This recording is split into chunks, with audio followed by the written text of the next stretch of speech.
Good morning. Good morning. The heart of this message, if we remember nothing else of the raising of Lazarus, the heart of the message is the power of God to raise physical life from the dead. And even more important at a deeper spiritual level, even more than that, is the raising of our dead faith. There are times in life when we lose faith in each other, and we lose faith in God. We lose faith in ourselves. We lose faith and a sense of what love is. And this is the heart of the whole message, is that He has the power to raise our dead bodies and our dead faith and our dead love. All levels of death. God has the power to do that. I can't tell you how many times in a week I visit patients who are striving to live with cancer. And I'll go anywhere in the hospital. It doesn't have to be cancer. It can be a heart attack. It can be a neurology brain aneurysm or a stroke. It can be a child who's fallen in the trauma unit, and the mother is on her knees begging God for the child to live. And how many times people's faith cries out, like we heard the Lord cry out, and Martha and Mary cry out. And they say, in their faith, I know that God has the power to raise physical life. We all, with faith, affirm that. And some live, and some die. And all prayers are answered. In the Gospels, we have 3 instances of the encounter of the power of the Lord's love to raise from the dead. We're given 3, and they have their own meanings, which is interesting. This is where Swedenborg shines, because he actually tells us what these 3 specific raisings mean, and they're different. But he talks about the first 2, which is the raising of the widow's son at Nain. And then he talks about in the Gospels the raising of Jairus' daughter. So we have a son and a daughter who are raised, and they're raised in the northern country. In the northern country in Galilee. And Swedenborg says that in geography in the scriptures, in the Holy Bible, that geography has to do with our thoughts and our understanding. So these 2 raisings from the dead, well, they barely dead, were corresponding to those thoughts and affections in us in our outer life that are raised and brought back to life. So what in the heck does that mean, our outer life? Do you ever get bored with your routine?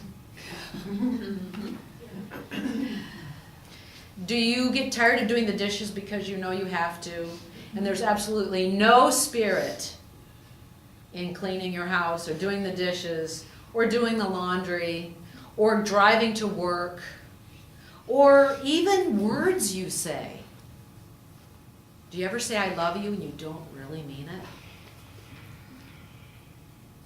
You know, it has to do, the raising of the first 2, the son and the daughter, have to do with restoring the spiritual life and love and faith in our outer existence. All the things that we just are tired of doing and we have no spirit. It can even be in worship.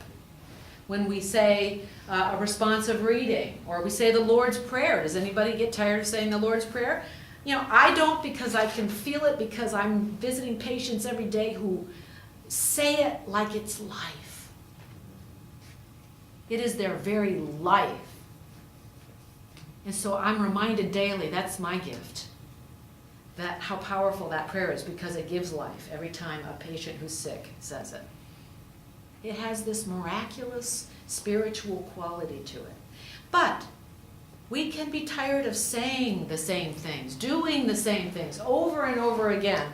And it's the raising of that outer part of our life. It's important. But that's what those first two raisings are about. Now we're talking about Lazarus before Easter. And we're talking about this man who lived in Bethany, which was near Jerusalem. And remember Swedenborg and geography. Jerusalem is the heart in us. So Lazarus corresponds to a deeper work and miracle going on inside of us that has to do with our faith in God. Maybe we feel cynical. Maybe we're bored. Maybe we just feel lost or alone too much. And we start to doubt. But Lazarus is a very particular experience in us. That's when we've lost it. I don't know if you've ever gotten to the place where everything went dark.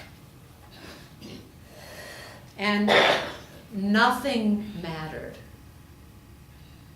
When you didn't feel like you had access to love. Or maybe you know somebody right now. So important right now to think about that person. To send that invisible force, which is love, to that person. If you're thinking of them. I'm thinking of Miss Jennifer. And so Lazarus is a very specific raising of the dead love, the dead faith that we occasionally, the dark night of that soul goes away. And all of a sudden we're lifted. Lazarus is that. Now Jesus mostly didn't raise Lazarus to give him a few more years of life. He raised Lazarus to show the disciples specifically that he had the power to raise a body that had been in the grave 4 days and nights. Now, I think we're all old enough to understand what that might be like. And so we know that this is before Easter, before the resurrection, we know that this is really, remember what the heart of this is. It's so important that the power of God is so strong and so important to know that it can literally raise a body that is decaying for 4 days and nights. That gets your attention. It's not that he's doing that. It's that he can. And he's showing his disciples before the Garden of Gethsemane. He's showing his disciples before the crucifixion. He's trying to prepare them, us, for the trouble that will come soon. But he's saying, I have power over this. That all of life is from God. And that all of our time is in his hands. All of our moments, every minute is in his hands. Not a sparrow dies and falls from the ground without our Heavenly Father knowing that and caring about that. But this is really about a second death. This is really about a spiritual death. This is about the kind of death where we lose touch with love. Where we actually, and I've been there, we say, I don't care anymore. And we lose touch with the truth. And we don't even care that we have. Or maybe we want to think that what is false is true and what is true is false. Because it gives us convenience or comfort or prestige. But this is about that second death, and it's about God wanting to raise us out of that. And it's about him having the power to do that. And it's about having the choice in life, knowing that if we feel dead, that we must choose to believe and to follow him. And he will give life. A fascinating part of the story, too, is that Mary and Martha said, if you had been here, Lord, he wouldn't have died. and how the Lord tarried. What's the word tarry mean? I did this last year. Waited. It means he waited. And they said, if you'd been here, if you wouldn't have waited, he would be alive. And the Lord says, I'm glad for your sakes that I did tarry. For now you will believe. How many times have our prayers, we thought, gone unanswered? How many times? And he's waiting for the fullness of time, and this is really important right now. You ready? Mm-hmm. He's waiting till we are convinced that our old thoughts and prejudices and our old beliefs, when we're totally convinced that they're dead. I'm going to say that again. God waits for the fullness of time for each of us until we're convinced that our old ways are dead and they're not alive anymore.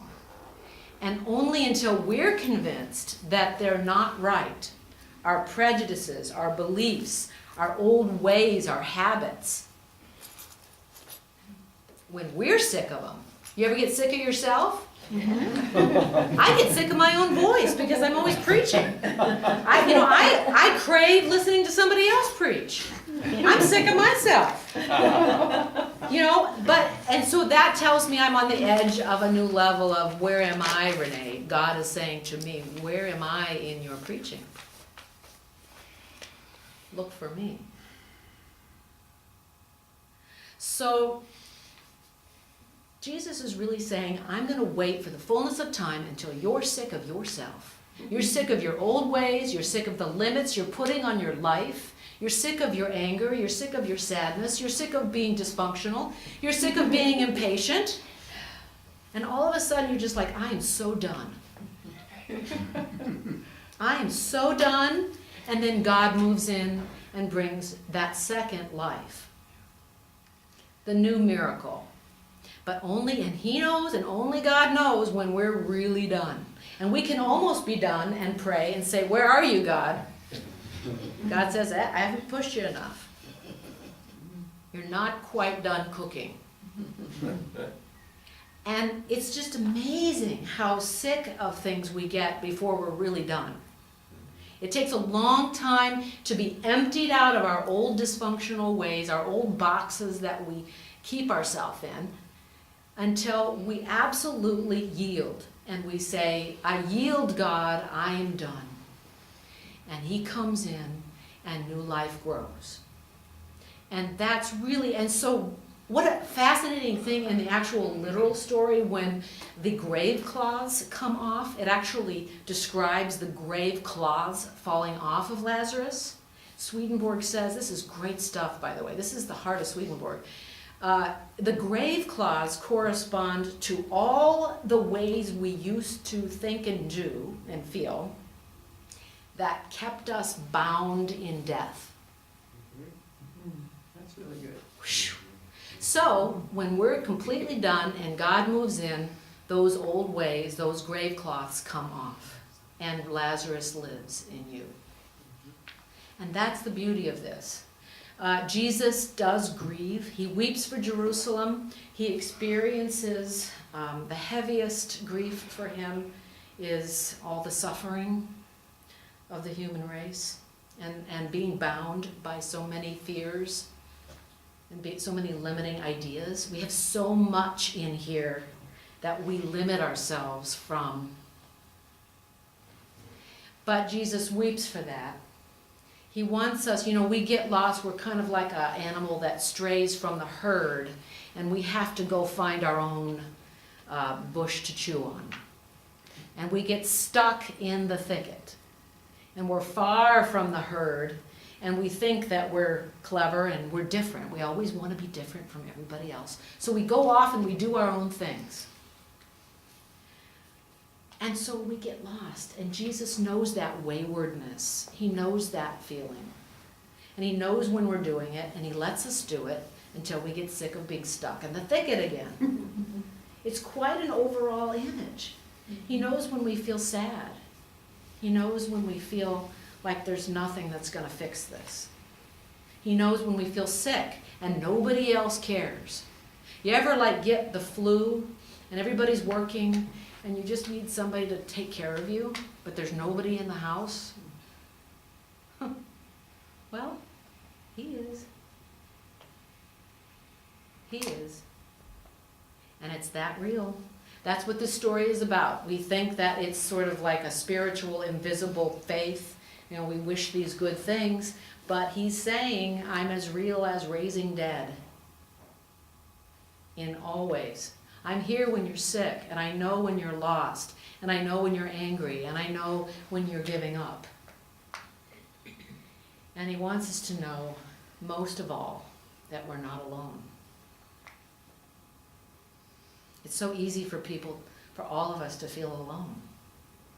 That's when we really get stuck. That's what the movie The Shack reminds us of. God is saying, come back to me. Be in relationship with me. You're not alone. Don't do things alone.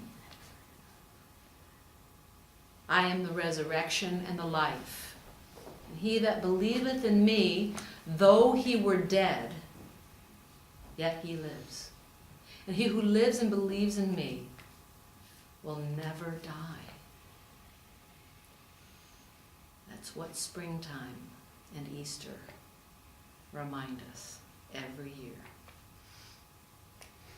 Have faith. Believe in him.